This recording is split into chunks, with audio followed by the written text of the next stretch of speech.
Right now on the National Weather Desk, picking up the pieces. Days after destructive storms, one South Carolina community is still cleaning up. Just in shock. All the rain and all the hail damage and all just coming at one time. Storm threat targeting where severe storms are set to strike later this week. A broad swath of the plains back into the Mid-South. Radio silence, why Weather Radio has gone quiet in one community in the middle of severe weather season. To make sure they have multiple ways that they get our warnings to keep them safe. Bear aware, what you should do if you encounter a bear in the wild. Basically, you want to let the bear know that you mean business. And our social meteorology segment returns with weather lessons from our national team of 200 meteorologists. From our nation's capital, this is the National Weather Desk.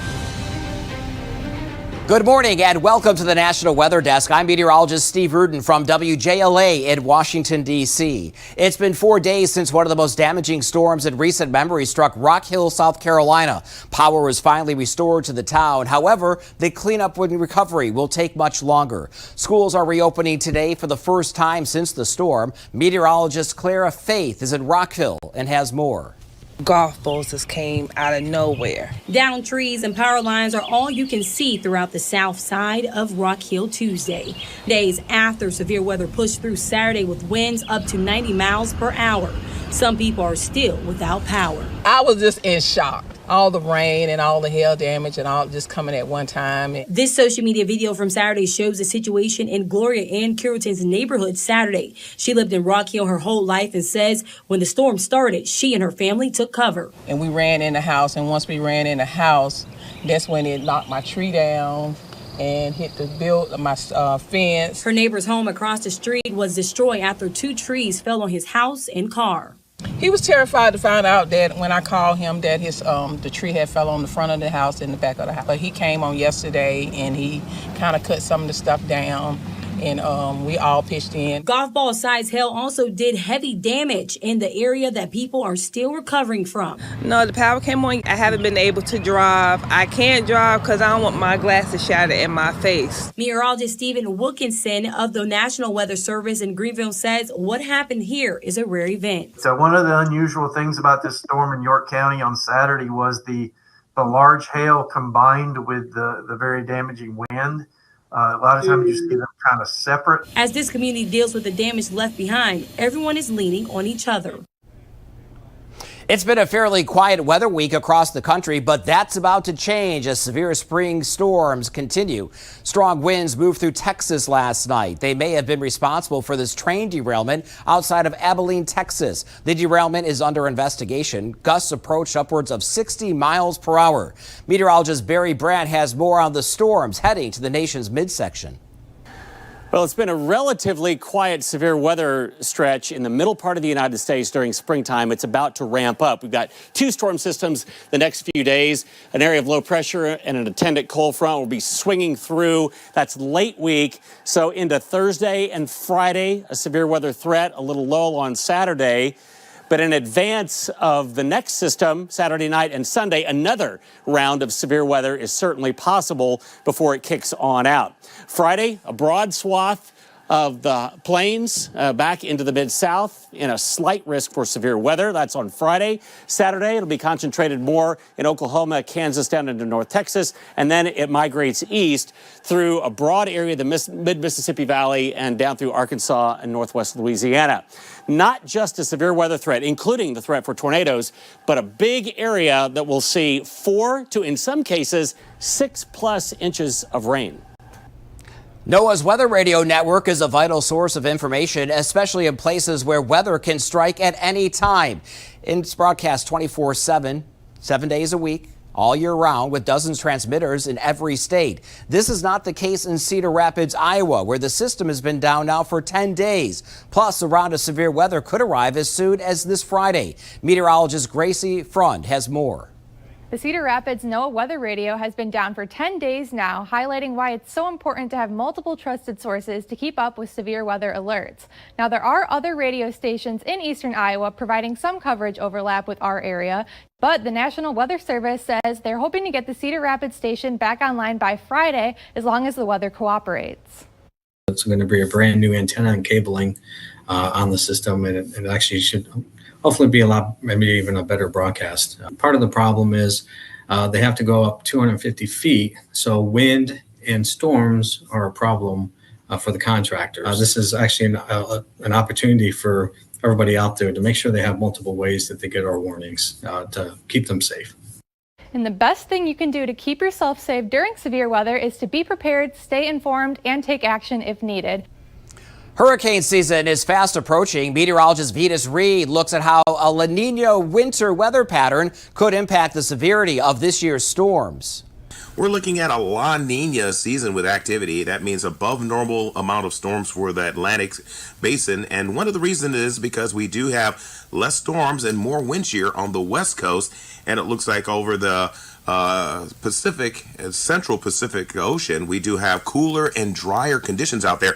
And then, of course, we have more storms and less wind shear over parts of the Caribbean and the Atlantic. So that means it's going to be a much more busier season out there. And not only that, we also have above average sea surface temperatures. So that's something to watch very closely as we get into this 2024 hurricane season with the potential for an above average season. There's a water shortage in Vero Beach, Florida. One of the reasons, using drinking water on lawns. As Dylan Huberman explained, city officials say the situation should be a wake-up call for the community. The city of Vero Beach is dealing with a water shortage right now. Officials asked residents to temporarily refrain from using drinking water for their lawns, which they say is a main contributor to the issue. I would say it was at least 1 million gallons a day additional water stress on our system, if not more. We had larger demands. It stressed the superficial aquifer, and therefore we had to ask the people to refrain from irrigating. Rob Bolton, the city's water and sewer director, says the city's drinking water storage was 4 feet beneath its normal level. He says the growing population in the area and lack of rain for several weeks also contributed to the low water supply. This was actually a wake-up call that we need to pay attention more. We're having a large amount of growth that's going to occur that's going to put stress on these water sources that we have right now. Local residents say they're concerned. It does freak me out that people are coming in. Everybody wants the green lawn, and we have dry seasons. And this may not be the last time that residents are asked to monitor their irrigation practices. People coming in need to realize that there's going to be restrictions. Call it a water balance. We need to preserve our drinking water source and stop wasting it on putting it for irrigation on grass. And we need to develop other alternative water supplies via, reclaimed water and storm water to use for irrigation purposes. Bolton said the pause raised the water level by 1 foot or 2. A warning this morning about a little bug that can cause big problems for farmers. They're called chili thrips, and they've been spotted in a few southern states, including Texas. San Antonio meteorologist Joe DiCarlo has more about the pesky insect. Chili thrips are 1 millimeter in length and pale yellow in color. They like to attack crops such as strawberries and cotton, among others. They will kind of scrape, and once they attach to either the plant or the flower or even the fruit, they begin to suck all the juices out of it. Joanna Garcia is owner of Sotex Farms in Poteet, the strawberry capital of Texas. She gives these tips to growers of what to look out for. We would go through and pick flowers from different areas of the patch, put them in a bag, take them inside, shake the flowers out on a piece of paper. And what you're going to look for are teeny, tiny, yellowish colored bugs. If you have them, the best thing you can do is try to get on top of them as fast as you can. Neem oil works. There's other organic products that will work. And of course, there's synthetic pesticides that will help as well. Now, getting on top of an outbreak before one occurs is key. When it affects your crop, it can be very economically damaging, not just to one farm, but to every farm in the area. When they take over, if there is wind, they will take over a crop, and they'll take over many crops in an area because of their capability of spreading when there's warm temperatures. An orange haze has been hanging over Greece this week. Dust from Africa blew across the Mediterranean Sea over the southern Greek islands. The good news, with a wind shift later today, the situation will gradually improve over the coming days. And coming up on the National Weather Desk, despite a winter with heavy snow, water levels are very low in some lakes around the Sierra Nevada mountains. And we'll find out why some areas of the country are seeing fewer and fewer tornadoes than they used to.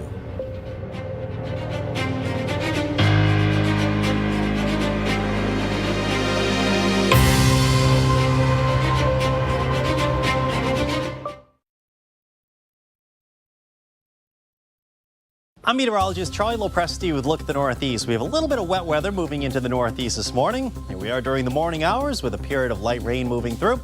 Temperatures today will leave a little to be desired. We'll be generally in the 40s and 50s. A few spots may nudge the low 60s where we get some bright skies to return. Now, the trend will be for brighter skies late in the day. I think we'll get a sunset in with the wind picking up out of the northwest.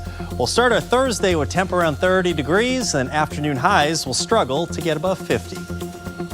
I'm Chief Meteorologist Gerard J. Bailey. Here's a look at the Mid-Atlantic region. We'll see a few showers for your Wednesday morning. Most of that activity will clear out by the afternoon, but there will be one or two stray showers that roll across the area through the afternoon on Wednesday. Totally dry on Thursday. Temperatures will actually be decent for your afternoon. We should reach the upper 60s to low 70s, but we will be cooler going into Thursday, maybe only reaching the low 60s or so by the afternoon. We will see that linger into the weekend, but it will be much, much warmer by Sunday. Good morning, I'm meteorologist Charlotte Carl. Highs this afternoon will be in the 70s and low 80s for most of us. We have high pressure out over the Atlantic, which is dominating the weather, at least along the Atlantic coastline. As for the rest of us, there is another system pushing in from the western states, likely to develop into a low pressure system and bring some severe weather throughout the latter half and the beginning of this work week. Isolated showers begin Wednesday into Thursday.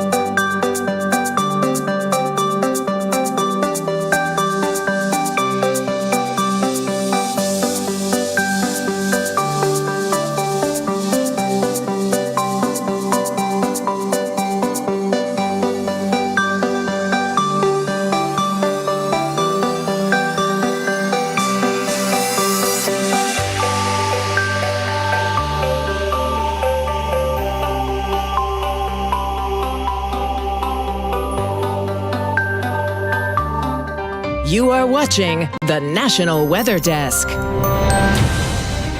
Cell phones have made it easier and easier to capture severe weather events. Is it just our ability to capture them, or is severe weather on the rise? That's the question meteorologist George Flickinger took on. He crunched the numbers on twisters in Virginia. We got this little bit larger one over here to our east. 20 years ago, I was a professional storm chaser. Tornado right there. It's just a 300 yards to our southeast. Before I made Virginia my home, I lived in Oklahoma, and I chased storms, producing tornadoes like this one.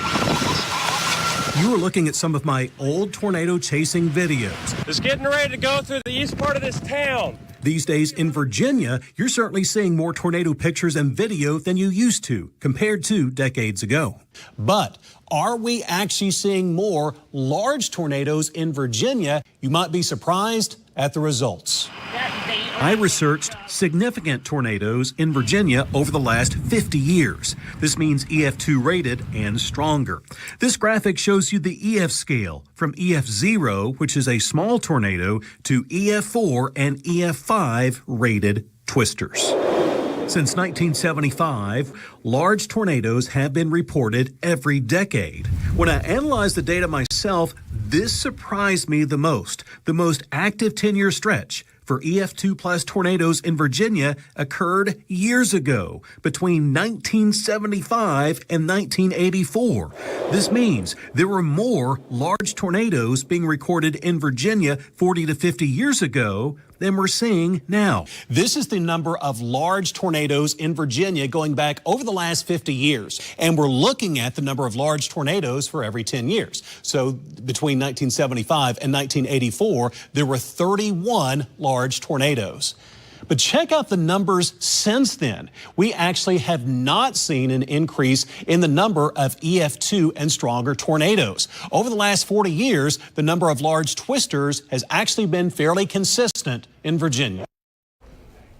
Snow piled up big time this winter over the Sierra Nevada mountains. Even as the snowpack slowly melts now, some mountain lake levels are still very low. Kim Burrows explains. Get the boats, jet skis, and bathing suits ready. Stampede Reservoir, just over the California-Nevada state line, already looks perfect for all the summer activities. And then we came up here and said, whoa, that's high. This trio of bikers is visiting from Wyoming. Well, where we live, we're at 100%, and it seems like you're somewhere close here, which is awesome for all the rivers and streams and wildfire danger and all of it. Stampede is at 91% capacity, about 147% of normal for this time of year. That's a big change from just a year ago.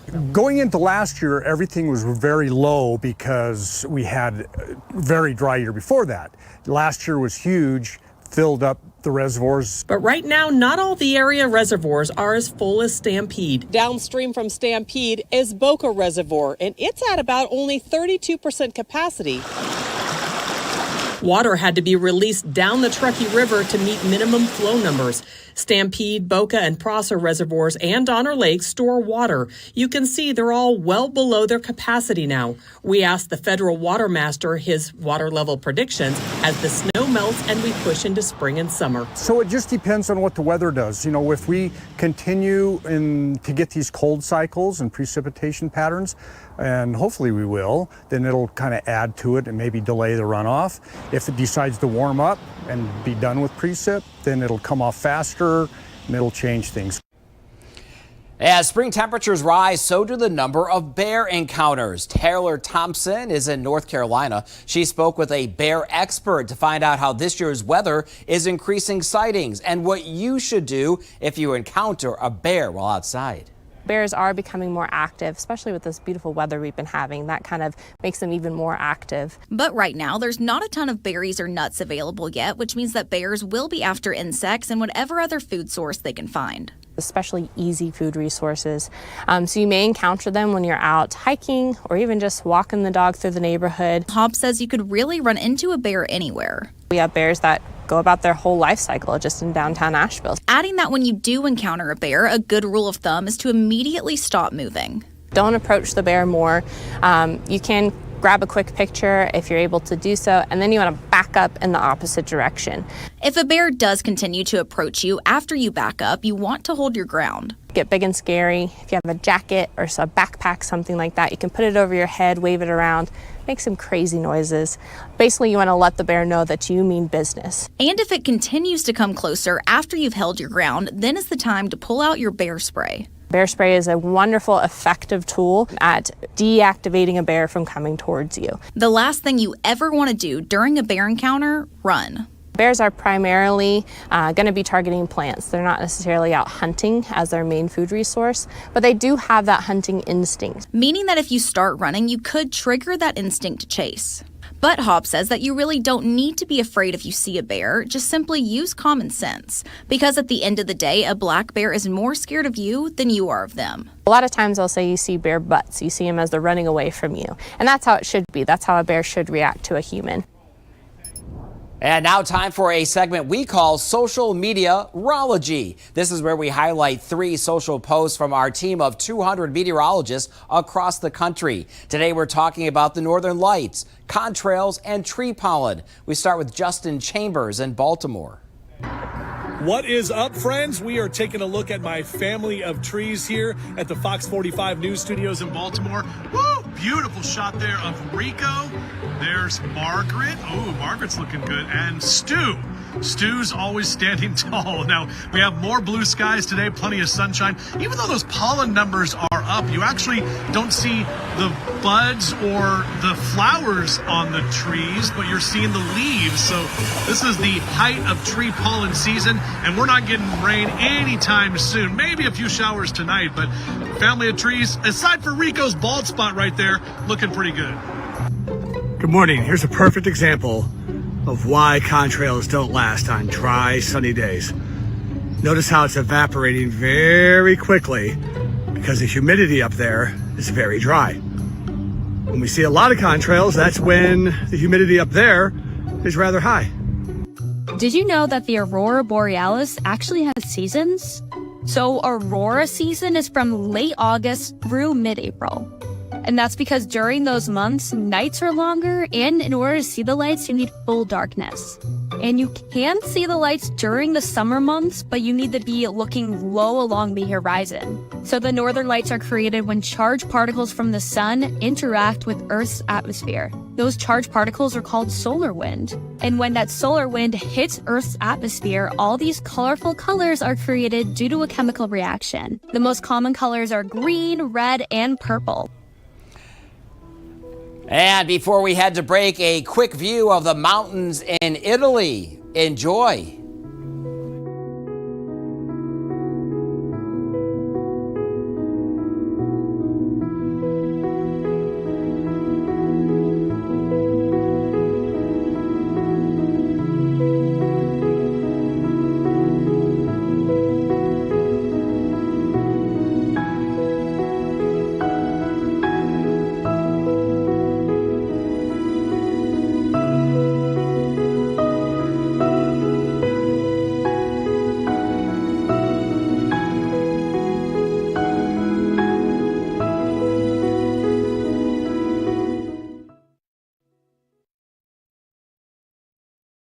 Good Wednesday morning, everyone. I'm meteorologist Andrew Buckmichael. Today, across the Midwest, things are pretty close to normal. It will be a little cooler than normal across the Great Lakes area, but all in all, not too bad. Got a little bit of rain to the far southeast and southwest. We got storms starting to brew up a lot more as we head into your Thursday across the plains, and those storms will continue drifting their way a little bit more to the east heading into Friday.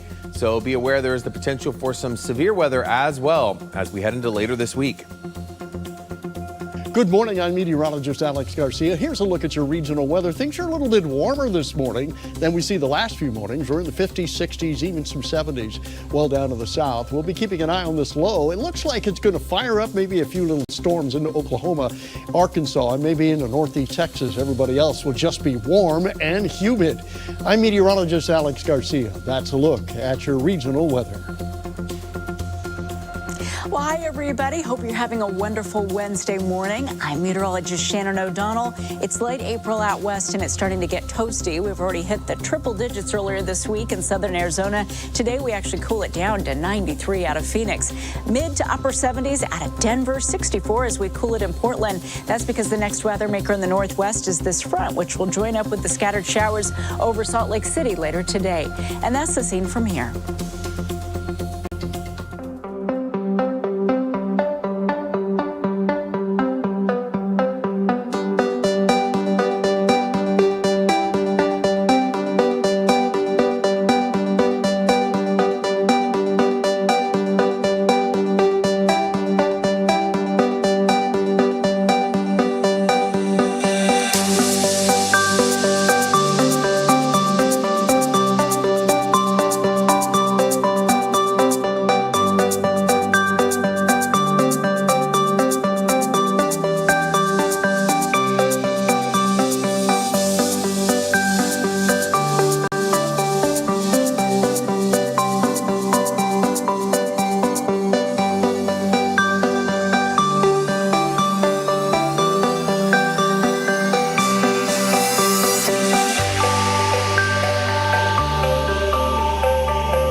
Weather Window, presented by the National Weather Desk. This time lapse shows the full pink moon rising Tuesday evening over Portland Harbor in Maine. Turns out sunset and moonrise happened at the same time at 7:34 p.m.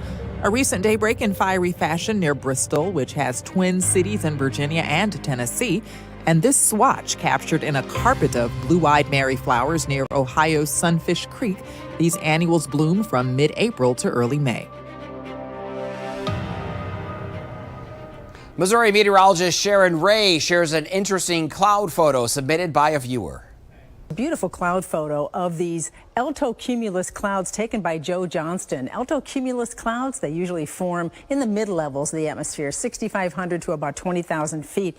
Primarily are made of mostly water droplets, and they appear sometimes as these parallel bands, as you see here, sometimes rounded masses in the sky, and they can be a beautiful sky. Sometimes we call it a mackerel sky. They do indicate rising air aloft and some instability aloft, but generally when they're overhead, the weather is fair, but they can indicate a cold front or something coming in that could bring rain.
Thank you so much for looking in this morning. I'm glad you were able to join me. Tomorrow on the National Weather Desk, we'll look at the difference between tornadoes and a weather phenomenon known as a derecho. I'm meteorologist Steve Rudin from WJLA.